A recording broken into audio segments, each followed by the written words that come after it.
In today's session, we are going to discuss different operators and variables, the concept of variables in Python, how to define variables and how to use the variables.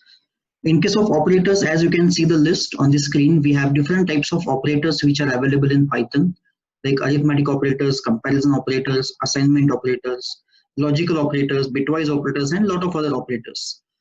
In this session, we are going to discuss only arithmetic operators and few of the assignment operators. Basic operators. So we can use all the basic operators like addition, subtraction, multiplication, and division.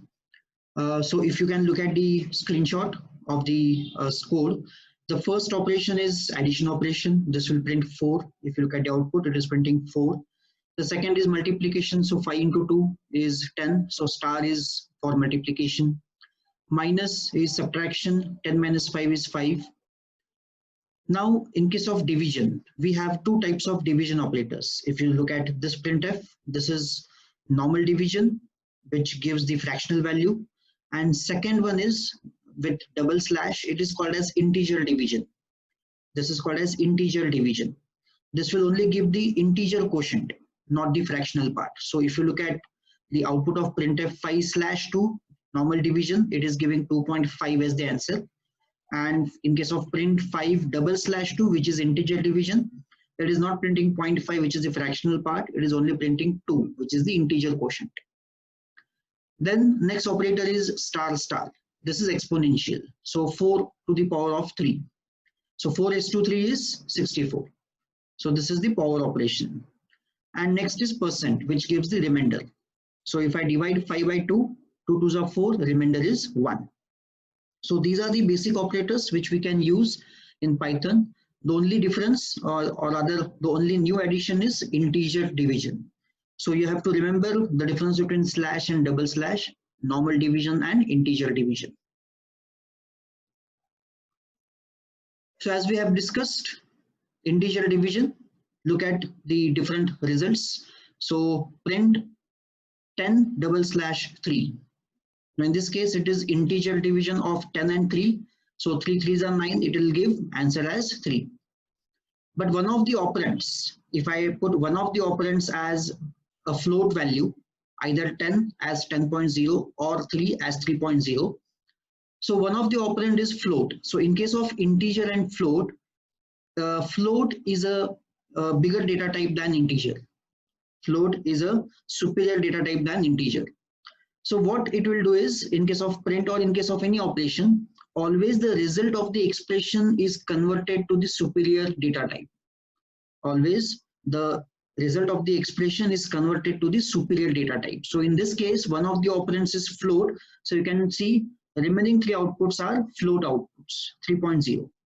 It will not print the fraction because it is integer division, but it will print 3.0 as the answer in float format, 3 in float format. So this you have to remember very carefully about integer division, the rule of integer division. So results are always rounded. Results are always rounded. Integer divided by integer, normal division gives integer result.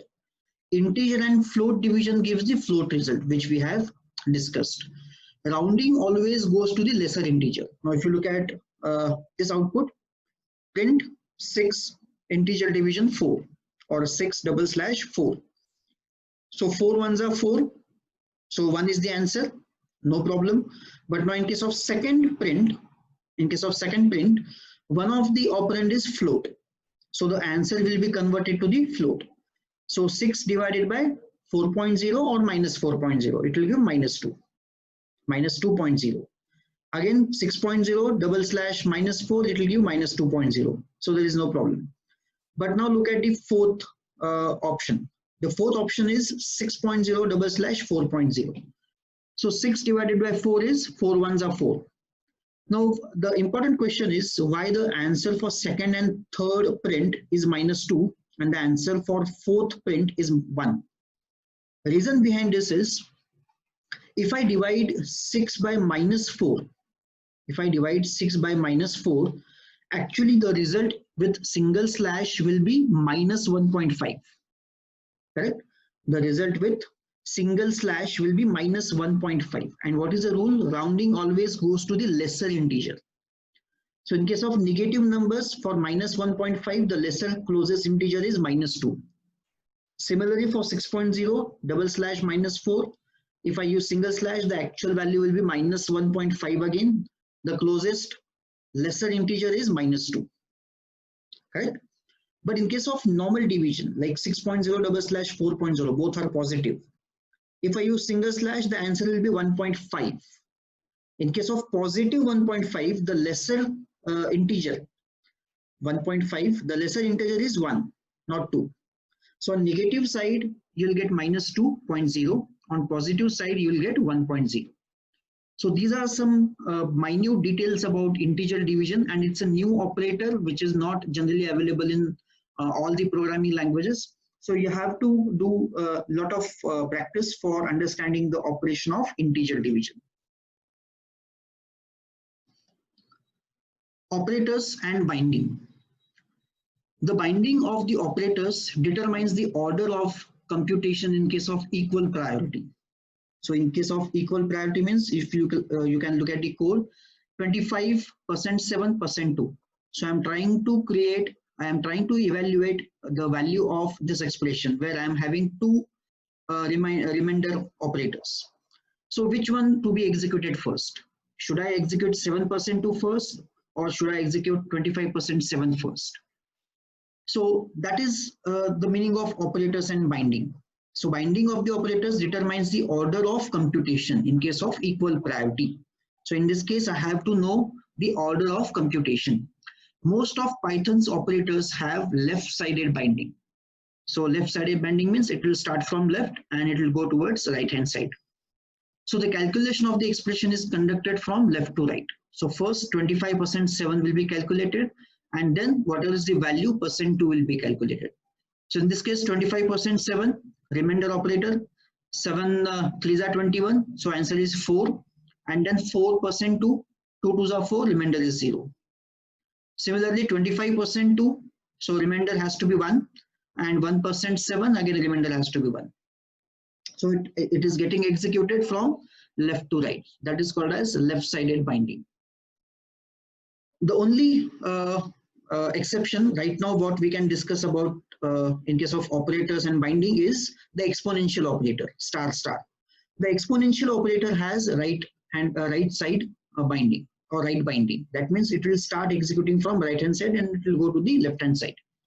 So in case of print 2 to the power of 2 to the power of 3, first it will execute 2 to the power of 3, which is 8, and then it will execute 2 to the power of 8, which is the answer of 2 to the power of 3, and 2 to the power of 8 is 256. If I go for left side binding, as most of the operators are in case of Python, it should first execute actually 2 to the power of 2, which is 4, and then 4 to the power of 3, which is 64, but that is not the case. So this you have to remember. In case of exponential operator, it is right binding. This operator follow right binding. All remaining operators follow left binding. Okay, so that is the meaning of binding of operators. Operators and priorities. So this is a table which shows the basic operators from highest to lowest priorities. So always the first priority is given to the unary operators, plus and minus. So if I have written just minus 10 like this, minus 10, so this will be executed first. So it has the highest priority.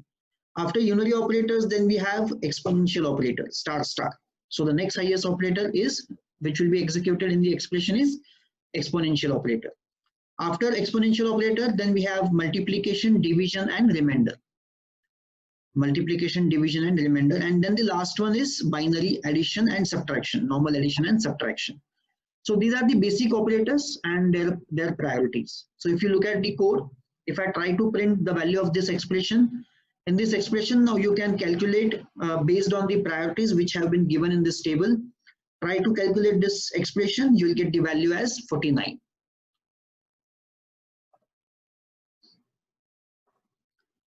Operators and parentheses. So Python follows the same parenthesis rule which we are using from school days, BODMAS. BODMAS stands for brackets, order, division, multiplication, addition, subtraction. So first of all, if there are any brackets, we should solve the brackets. If no brackets or if the brackets has been solved, then the next important operator is order, exponential operator, power. Next is division and multiplication. Next is addition and subtraction. So BODMAS rule. So in this case, if you look at this expression, the first thing we will do is we'll execute the innermost bracket. So 25%, 13, 2%, 2 into 13, all these things. And then we'll start executing the expression in BODMAS fashion. If you solve this expression, you'll get the answer as 10.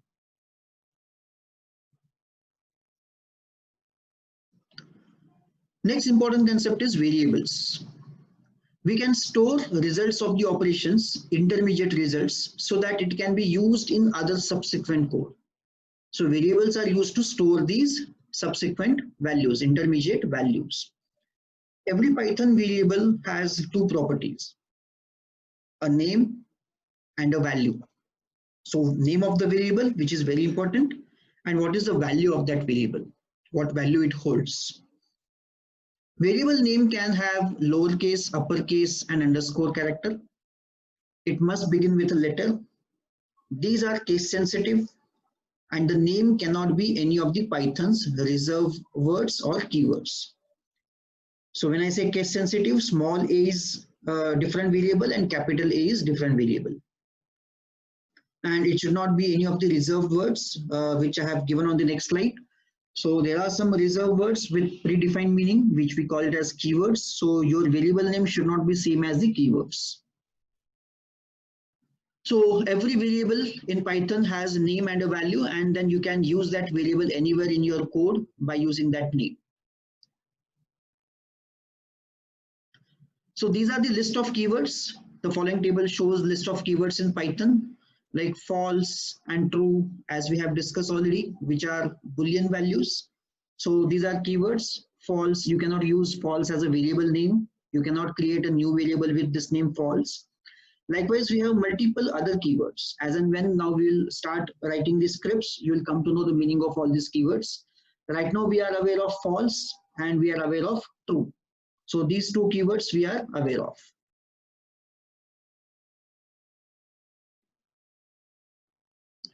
How to use variables. Now if you look at this expression, I want to calculate v equal to v plus 10, and then I have to print the value of v. So what I'll do is, in Python, if you want to create a variable, you have to just write the name of the variable and you have to assign some value to the variable.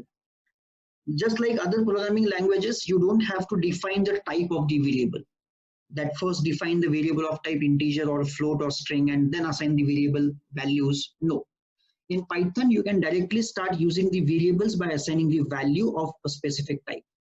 So when I will write a line v equal to 10, Python interpreter will understand that v is integer variable and the initial value of that integer variable is 10. So if I print the value of v, it will print 10. Now the next expression is v equal to v plus 10. So I'm adding 10 to the value of v, which is currently 10 plus 10 is 20, and I'm storing that value again into v. So the new value of v is 20. So if I print the new value of v, it will print 20. So if I execute this code, it will give output as 10 and 20. 10 is for first print, which is printing the original value of v, which is 10. And second output is 20, which is output of this print v, which is the modified value of v, which is 10 plus 10 is equal to 20. Similarly, look at the second example. C is equal to square root of a square plus b square. So we have to calculate the value of C, where the formula says it is square root of a square plus b square. So first I have to assign a variable with name a, find a square, assign a variable with name b, find b square, and then add the a square value and b square value, and then find a square root. Simple. So I'll assign some value, suppose 3 to the variable a and 4 to the variable b. So Python interpreter understands that a and b are integer variables with initial values as 3 and 4. And the value of c is a square, so a star star 2, power operation, exponential operation, plus b star star 2. So this will give me a square plus b square. addition of these two values, a square plus b square, and then I have to find the square root. How to find square root in Python? Again using exponential operator, but square root is half. Power is half. Power value is half. So I'll give square root. I can calculate square root by using 0.5 as the exponential operator.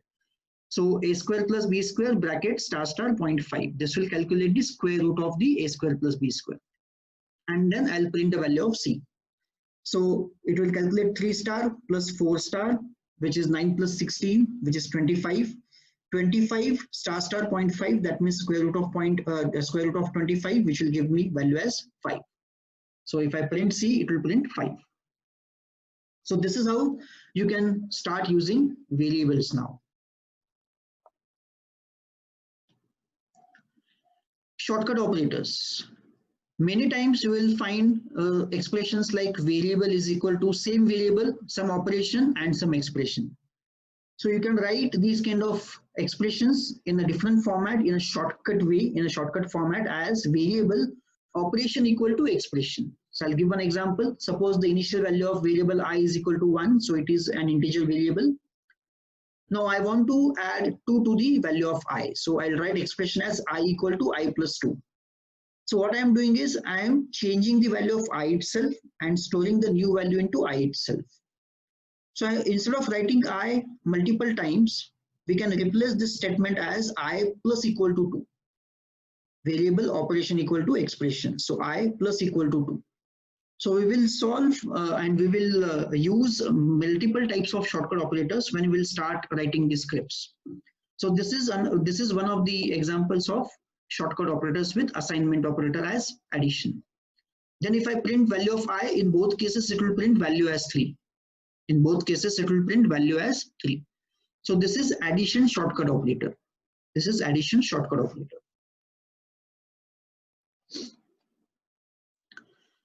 Now suppose you want to write a code to convert centigrade to Fahrenheit or Fahrenheit to centigrade.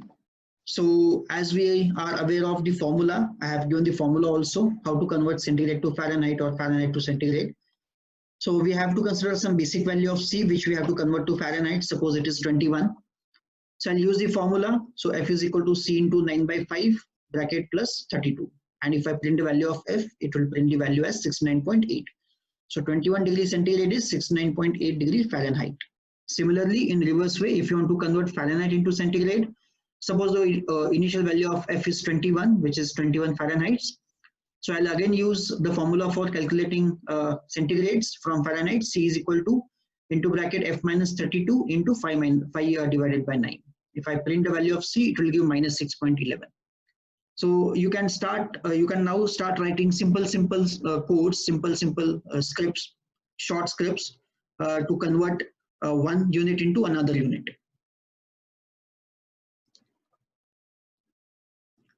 Now this is second example of inch to centimeter conversion, and this is the conversion factor. 1 inch is equal to 2.54 centimeters. So we have to multiply the length of the value if you want to convert 1 inch into centimeters. So the multiplication factor is 2.54. Suppose I have to convert 3 inches into centimeters. So initial value of I is 3. So centimeters is equal to inch into 2.54. So that will give me 7.62. Now another function, important function. Now we have discussed one predefined function type. While discussing the data types, I have told you that if you want to know the type of the data, you can use a type operator. You can use type function into bracket. You can give the variable name, and it will reply or it will return the type of the data with class and int or class float or class string. Now this is second predefined function, round. So round will round the value to the specified number of digits. So that is the second parameter. So round into bracket the value which you want to round off, comma, how many number of digits you want to use for round off. That is the syntax. So I'm again using same example. I is equal to 3. I want to convert 3 inches into centimeters. So formula remains same. Cm is equal to I into 2.54. What I'm doing is I'm printing 3 different values with 3 different round operators. So first round, I'm passing on same Cm value. but I am trying to rounding off till 0th position. In second, I am trying to rounding off till first position or first digit. And next is rounding the same value till the second position. And as we have used the separate keyword argument with print, every value will be printed on the new line because of separate keyword argument. Okay. So the first output round CM to the 0th location is 8.0 because the value is 7.62 and I am giving rounding off to the 0th location. That means it will round off to the next higher value. So it is greater than 7.5. So it is rounding off to the 8. Next is rounding off to the first position. That is first decimal, 7.6. Because next value is 2, which is less than 0.5, it will keep this value as same, 7.6. And next is rounding off to the second decimal, that is 2 itself. So it will keep the whole value as it is, 7.62. Suppose if this value is 7.67, suppose this value is 6.67, the second output will be 7.7. Because the next digit after rounding of first location, the next digit is greater than 0.5. So it will print 7.7. So we can use round function to get the modified output if required. Solving an equation. Suppose I want to solve the equation 3x cube minus 2x square plus 3x minus 1. Any quadratic equation, you can take any other equation. So I have to take some initial value of x. Suppose the value of x is 0. And then what I'll do is I have to calculate value of y, which is equal to this equation. So this equation I can represent as 3x cube as 3 into x star star 3, that is x to the power of 3. Minus 2 into x square, that is x to the power of 2, x star star 2, plus 3 into x minus 1. If I print the value of y, it will give me the value of this equation considering x is equal to 0. So it is printing minus 1. Python is dynamically typed language. So when I say dynamically typed language, that means automatically when I say x equal to 0, x is defined as integer variable. When I say y equal to some expression, and if that expression holds all integer values, automatically y becomes integer variable. But in this expression, even if one of the values is float, as we have discussed, the value of the expression is calculated to the higher or superior data type. So even if one of the values is float, the expression value becomes float and automatically y will be defined as float. So in this case, in current case, when x is equal to 0 and if this expression is given, all the values are by default integer. All the values and the result of the expressions also is by default integer. So by default, the value of y is also integer. So even if you print y, it is printing only minus 1, not minus 1.0. But if I explicitly want y to be defined as float, if I explicitly want to define y as a float variable, what I can do is I can change the expression in which I want to consider even x as a float value. So how to typecast? Now this concept is called as typecasting. So in case of typecasting, what I'm trying to do is, though I have written x equal to 0, that means I'm assigning 0 to the value 0 to the variable x. That means I'm trying to define x as integer variable. The next line I'm writing x is equal to float of x. So I'm forcefully typecasting this x into type of float values. So this will become now 0.0. The value of x will become 0.0. So I want to use x as a float type of x, 0.0. So everywhere in expression, wherever I have written x, now it will consider value of x as 0.0. Value of x as 0.0 and value of x as 0.0.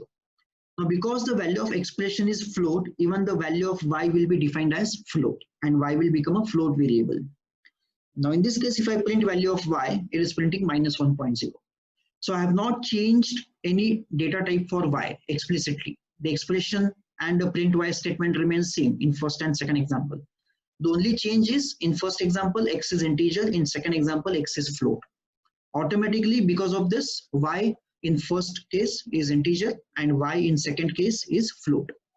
So this is called as typecasting. So this is called as converting one variable into another type. That's why it is called as Python is a dynamically typed language, but we can hardcode the variables to a specific data type as per the requirements, and that concept is called as typecasting.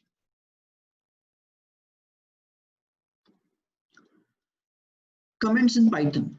Multiple times you will get into a situation where you have to write some notes in your code just to understand when in future you will come back to this code, so to understand why you have written specific instructions, specific code segment. So in Python, a comment is a piece of code that begins with a hash sign, and it's a remark inserted into the program which is omitted at runtime. It is just for the reference. So look at the code segment. I am putting hash, and whatever I'll write after the hash will not be considered at the time of execution. So this is the way in which you can give the comments. You can write your own comments in your own code. If you want to comment if you want to comment that of multiple lines, then in case of multiple lines, you have to put a hash in front of all of the lines. So you don't have any syntax in Python where you can have multiple lines in comment section using one operator. So hash is operator which is only for single line comment. So if you have multiple lines, you have to put hash in front of each line. Now in this case, I have written this is a test code as a comment. Then I am defining a variable side is equal to 3, so it becomes an integer variable with initial value as 3. Again, I am putting a comment formula to calculate area of square, just to understand if I come back to this code why this formula is written here. So area is equal to side into side, and then print area of square with side is equal to is area. So this will print as area of square with side is equal to 3 is 9, because 3 into 3 is 9. So in this way you can put comments in Python code. Now last, to end this session, as we have seen and we have discussed the print function, which is used to display something on the screen. Another very important function in Python is input function, because always you cannot have some initialization done for every variable. You have to accept something from the user and then you have to calculate something. So input reads data entered by the user. It makes the program interactive. Suppose I want to ask user to enter a number. So I'll give a message, print, enter a number, and then I want to receive a number from user. So input function receives that number from user. Okay, and then how to receive that number in our code? The syntax is variable name is equal to input function call. So this function call will receive the number from the user, and then that number or whatever input is there from the user side will be stored into the variable n. How this input is executed? So whenever input function call is there, the interpreter will go outside your code because of this function call and will go to the keyboard, and it will request keyboard to take one input from the user. Whenever user will enter something, again the control will come back to the code where the input function has been called, and this function call is replaced by the input which is given by the user from the keyboard, and then that input is that value is assigned to the variable n. That is how input function is executed. So you can print the value of n you have entered and n. So if I am entering 12, it will give the answer as you have entered 12. But there is a catch, one important thing in case of input, which we'll discuss on next slide. Input always reads data in string format. This input always reads data in string format. So even if I write enter a number, I'm expecting one integer number from the user. This input reads string data from the keyboard. So even if I enter 12, that 12 will be stored as string 12 into n, not number 12. So considering if I don't know that input receives string, because I have entered 12 from the keyboard and 12 is stored into n, if I try to print n into n star 2, that is n square, and if you try to execute this code, it will give an error. And what is the error? Unsupported operand for string. That shows that input has given string input into n, and we cannot use exponential operator with strings. Okay, so what to do? I have to convert this string input into some integer, which will be stored into n.